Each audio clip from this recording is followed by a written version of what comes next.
Most people know a lot about the pyramids, but not so much the Sphinx. Just for some background, the Sphinx is the oldest monolith in the world and one of the oldest structures in Egypt.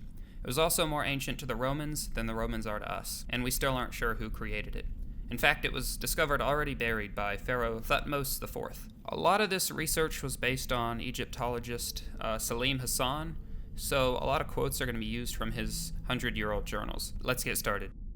If you're not a bird living in Egypt, then you probably haven't noticed the hole in the head of the Sphinx. It was first noted by Charles Thomson in 1733, and he wrote, "We could not get up to the top of the head, but those that have done it report that there is a round hole by which a full-grown person may descend into it." Napoleon's expedition also made note of the large hole in the head, 10 feet deep and filled with sand. In 1925, Emile Barrais fully unearthed the body of the Sphinx and erected walls to keep the sand at bay. In order to prevent erosion, Barrais sealed the mysterious hole in the head with an iron door. He also sealed a secret tunnel in the back, which we will get to. In 1991, Mark Lanner, under the supervision of Minister of Antiquities Zahi Hawass, opened the door to the head and theorized that the hole must have been carved in order to affix a nemes. Hawass agreed with Lanner's headdress theory, having found fragments of what he believed to be the nemes inside Pering's hole. This set-in-stone theory was not set in stone, however, as many similar monuments include the neme as a solid piece. For some context on this hole, in 1840, a guy named John Pering, and I'm quoting Hassan here, in an attempt to reach a supposed hidden chamber, used gunpowder to bore a 27-foot hole just behind the head of the Sphinx. This senseless and criminal action was nicknamed Pering's Hole. In 1798, Napoleon's expedition were supposed to have made a considerable excavation in front of the Sphinx, and had discovered a door just at the very moment when they were compelled to suspend their operations. Hassan doesn't explain why they had to suspend their operations. I'm not sure what arose, and I haven't read Napoleon's journals. Giovanni Caviglia began his excavations in 1816, fueled by rumors of a chamber beneath the Sphinx. He experienced great difficulty, as well as danger, to the lives of the workers and himself, by reasons of the loose sand which constantly threatened to pour into the trench and bury them all. But, by means of planks of wood, he was able to hold back the sand sufficiently to enable him to reach down to the base of the statue. When his work was done, he had uncovered a limestone stela of Ramses II, as well as a small temple between the paws. By the end of Caviglia's work, he had unearthed the monument down to the chest.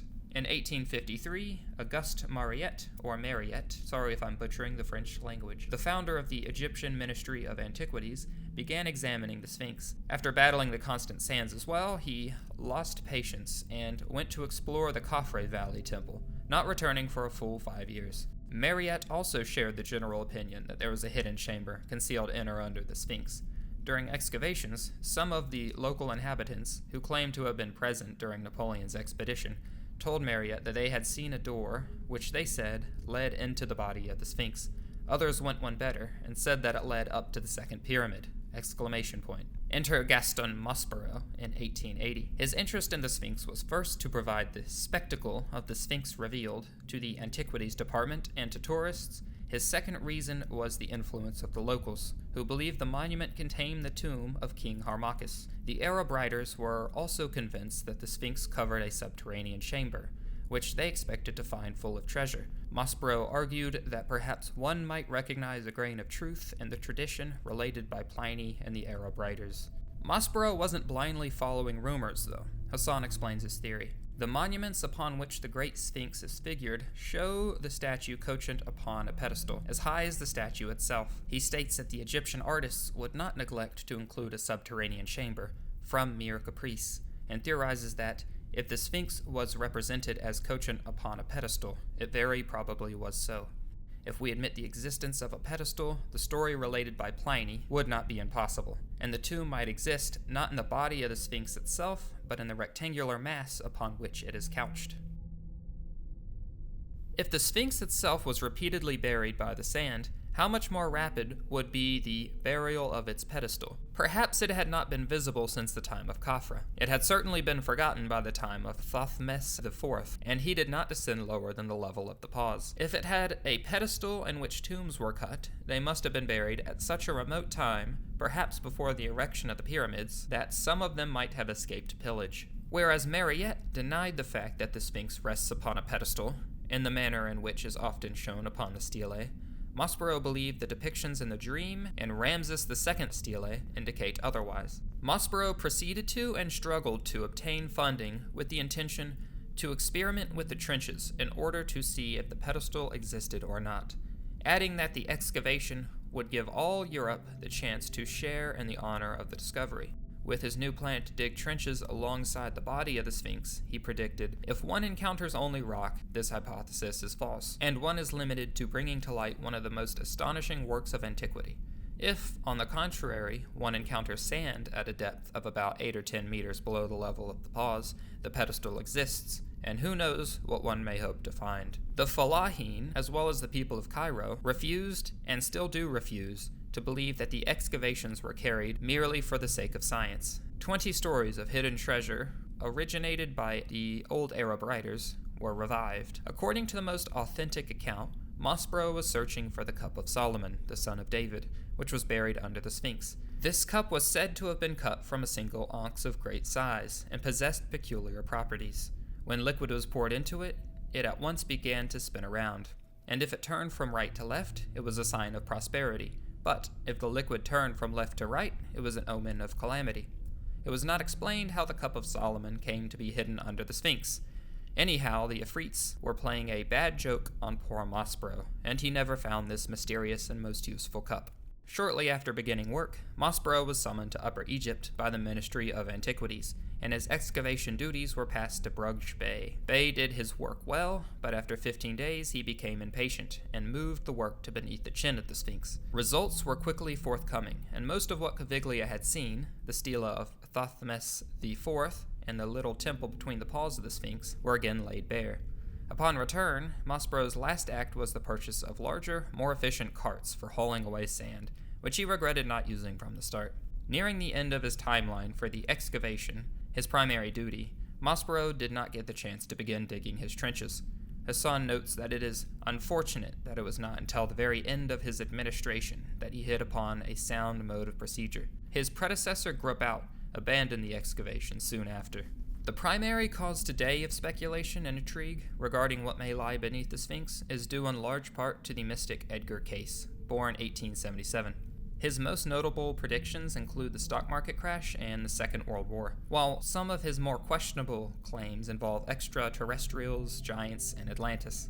In 1935, he warned of growing animosities of the Nazi Party, adding Austrians, Germans, and later the Japanese will join in their influence. The whole world, as it were, will be set on fire by the militaristic groups. Regarding Egypt, Cayce predicted a haul of records left behind by the Atlanteans after the fall of their civilization beneath the Sphinx. Written records, placards, and drawings, tombs of the arts of the day, were preserved in underground chambers at Giza, and the Sphinx performing the function of the entrance to these passages. Accessibility to these artifacts can be gained by way of the right paw. He described the location of the records being from the chambers of the way between the Sphinx and the Pyramid of Records.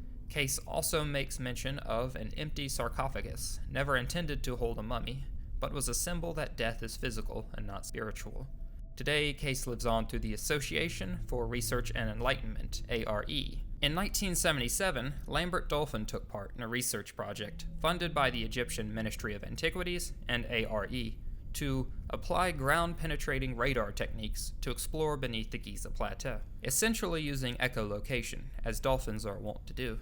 Dolphin believed if anything interesting beneath the Sphinx exists, it is likely to be a shaft or a cavity, probably now filled. The team set up their acoustic equipment and recorded measurements, stating several anomalies were observed. 2 initial traverses measurements were taken behind the rear paws. Both traverses indicate a small anomaly that could possibly be due to a tunnel aligned northwest to southeast. Another anomaly exists in the middle of the south side near a square cupola, added apparently in Roman times. When the electrodes were moved 2 meters away from the previous traverse, the anomaly decreased in value.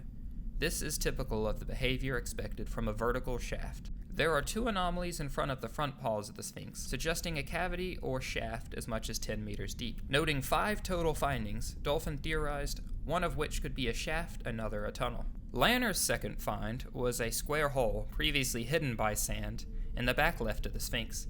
There's a square shaft cut in the floor of the Sphinx sanctuary, just opposite the north hind paw. He named this 12-meter deep discovery the Keystone Shaft. In Lanner's words, the shaft is probably an unfinished tomb. This feature may have been overlooked by previous excavators.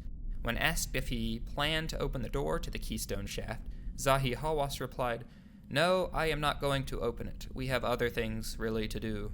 Hawass also mentions rumors from the local villages of a passage to the rear of the Sphinx concealed by stone. After removing the blocks, he found a 50-foot tunnel. This is the tunnel that Emil Barais sealed up so long ago. Additional ground-penetrating radar tests were conducted in 1978 by Robert Schoch and again in 1987 by Waseda University of Japan.